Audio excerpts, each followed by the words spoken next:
Okay, the beaten to death of that elderly man in the Walmart at in California was such a tragedy. Recently, I saw that in China there was a guy who was making baseball bats, and he's saying that this is now a defensive weapon in China, baseball bats. And the same day that I put this up on the internet and I saw it, same day this fellow got clubbed in the Walmart with the baseball bat. And I know that this is a homeless man, and you know, when you say homeless, you mean a lot of things. He probably was working, lost his job, or he's been a drug user, this, that, whatever, mentally ill, the whole 9 yards. But I think that in spite of mental illness or whatever the circumstances is, we don't have to be, you know, this brutal and inhumane to each other. If we all in this crap, we just have to work with each other and see how we best could encourage each other and help each other. But you know, taking my rage out on some innocent person, I think it's useless. I mean, when Florida took my child away, I won't say that rage hasn't come through my mind, but I find that they weren't of value compared to my life, and still, it's not going to change nothing. My child going to still be, you know, gone, and I too going to be gone. See, so you have to rationally, you know, deal with things. Oh, you know, one day, as I might have said in another video, I'm in a parking lot. I just did the lawn in the parking lot, and just, you know, getting around. This car came and parked not too far from me, and this woman walked away from the car. And when I looked, I saw my child in the car. So I'm asking this woman if this is my child. She's telling me, "Get away from me! You crazy! This crazy man!" Getting raising her voice in the parking lot.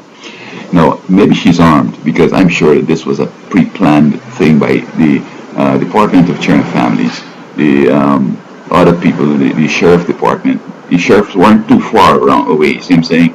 And her, she might have been armed, and they're backing up. So if I'd gone after her, she would have shot me, and it would have been that I'd trying to, you know, beat her up because she has my child, you know what I mean? Or when she's gone, I could have smashed the car up and take my child out. There's an old lady, and there's this other guy that they have, you know, in the foster care system there with her. My child says he beats her up and he does things to her that, you know, so on. But, you know, her mom saying, you know, this, she likes, for example, the Department of Children and Families once sent me some correspondence with the address where my child is. And they would say, oh, this is a mistake. But my girl was saying, I know where that place is. Let us go by that place. See, she's American. And she watched the Sesame Street and the Scooby-Doo and the, you know, Lifetimes and all these kind of dumb movies around. So, you know, she has a different approach. I realize that if I go by that house, you know, it's going to be, although we don't have an injunction away from there, it's understood that we're not, the child is not ours. The state take our child and give it to somebody else, and that's the end of the matter. I mean, OJ didn't understand that he lost his, you know, his memorabilia, and it's over. So if I'd gone over there again, they would have got me. But you just can't let people or circumstances force you into something that can be destroyed.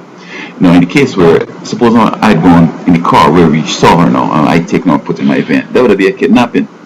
And the cops would have shot me. They would have got a sniper and, you know, shoot me straight to my arse. And that would be the end of it, because the whole intention of the whole game is to get rid of me, right?